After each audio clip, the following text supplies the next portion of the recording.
obviously must have gone too far. And so they went away and sort of left it parked. And literally 3 weeks later, the BBC emailed and said, do you want to do Dragon's Den? I said, oh, television, yeah, I'll do it. I just had no idea when I accepted that I would actually, that it would actually become such a cult success. So that was my side of going on to television. But from the BBC's point of view, really, my breakthrough really happened when I started winning business awards back in 2002. I was shortlisted for Berkeley Co-Businesswoman of the Year back in 2001, which was the year Barbara Kasani, who founded Go, won it. So it's sort of always the bridesmaid, never the bride. And then I was given an Ernst & Young Entrepreneur of the Year award in 2002, and it really kind of got me onto the radar. And as a result of that, the first show actually the BBC asked me to do, because you get asked to do lots of little bits of television all the time actually when you get onto the radar, and they asked me to take part in this new TV show called The Bunker.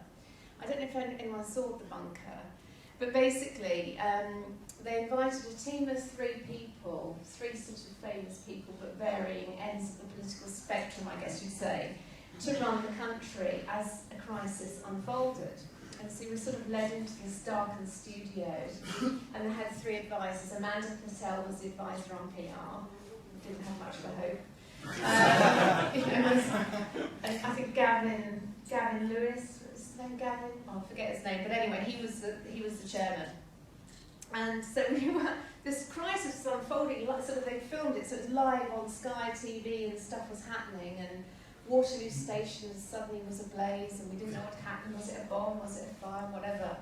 And this whole thing, we had to make decisions really, really quick based on very limited information. And the outcome, and it was all very set up so you couldn't win, basically.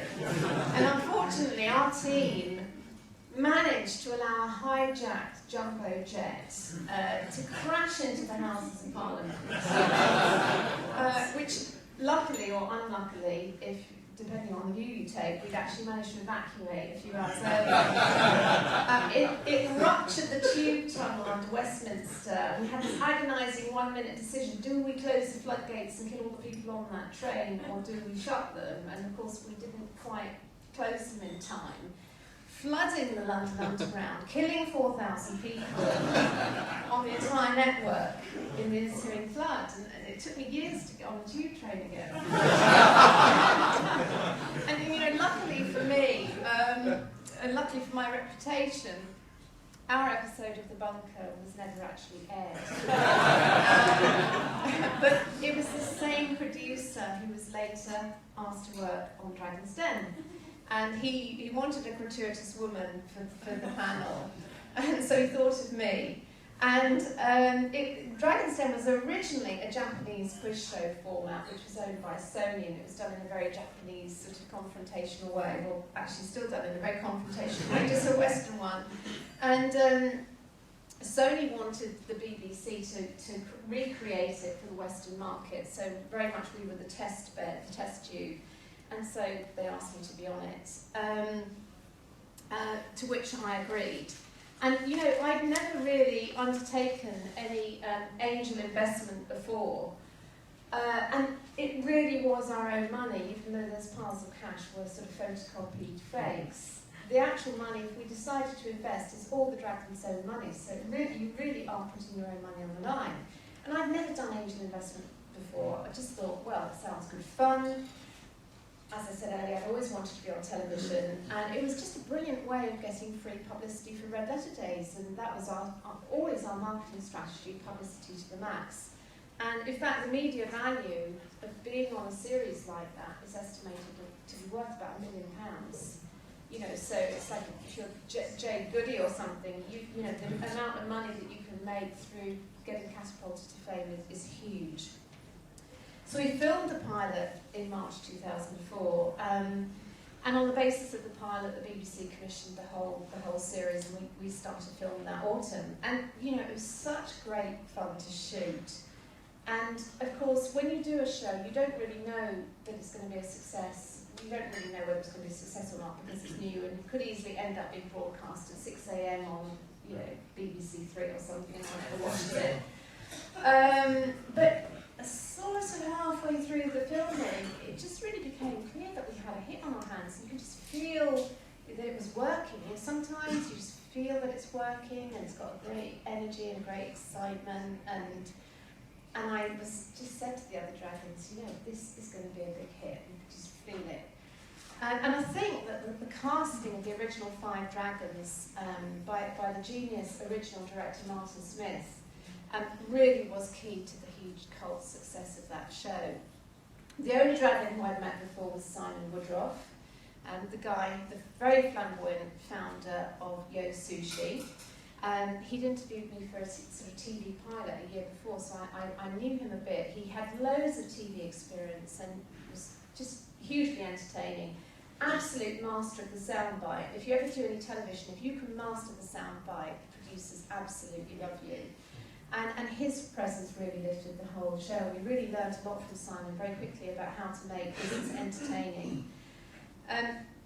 Dragon Duncan Bannatyne, he was probably the most sort of ruggedly attractive and successful of all the dragons.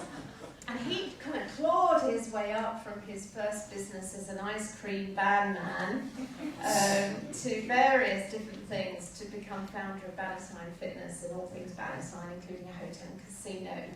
He's just great, down-to-earth, common sense, Glaswegian guy, called a spade, and although it's quite hard with people, he was incredibly charming.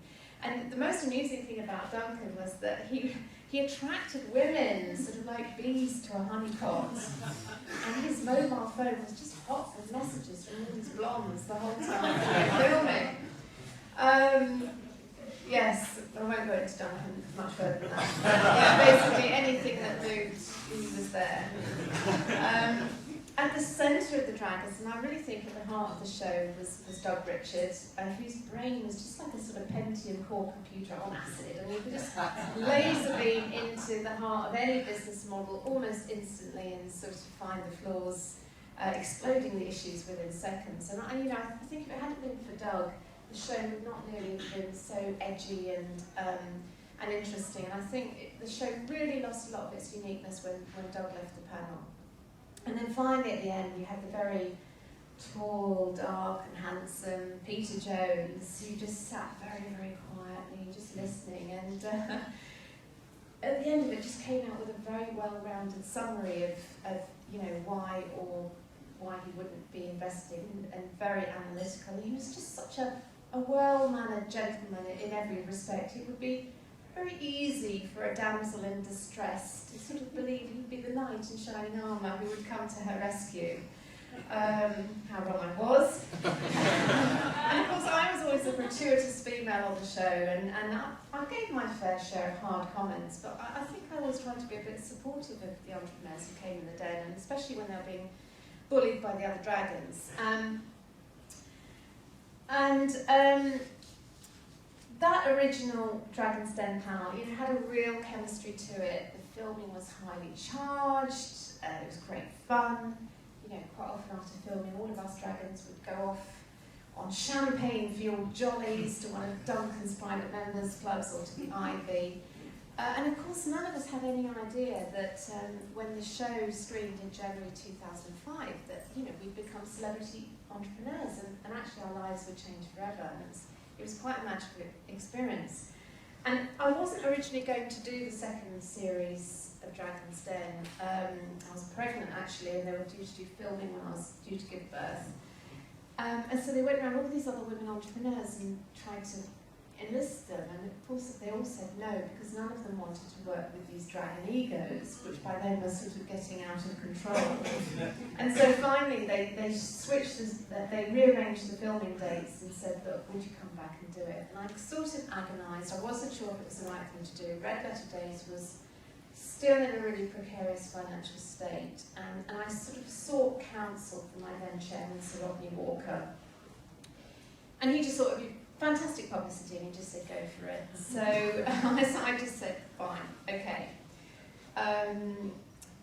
But the filming of the second series was very different to the first. The lovely Simon Woodroffe had been replaced by the very ruthless Theo Paphitis, whose favourite line proved to be, I'd rather stick pins in my eyes than invest in you. which I thought was a bit of a nasty thing to say. You say no, no thanks.